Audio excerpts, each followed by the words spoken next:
आप मेरे पीछे ये बैकग्राउंड में तस्वीरें देख रहे हैं ना, ये इंग्लैंड और ऑस्ट्रेलिया के मैच में क्राउड फुल है।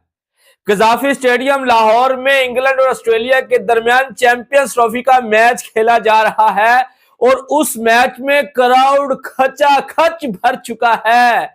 जो लोग भाषण देते थे पाकिस्तान में सिक्योरिटी को लेकर, उनके मुंह के ऊपर एक जोरदार तमाचा लग चुका है। ये कोई इंडिया पाकिस्तान का मैच नहीं हो रहा, ये कोई पाकिस्तान या कोई और टीम का मैच नहीं हो रहा, ये दो विदेशी टीमें आपस में खेल रही हैं और क्राउड वहां पर फुल हो चुका है। और इस स्टेडियम की कैपेसिटी पता कितनी है? मैं आपको बता देता हूं, कजाफी स्टेडियम लाहौर की कैपेसिटी 35,000 हो चुकी है और 35,000 जनता इंग्लैंड और ऑस्ट्रेलिया वाले मैच को एंजॉय कर रहे हैं।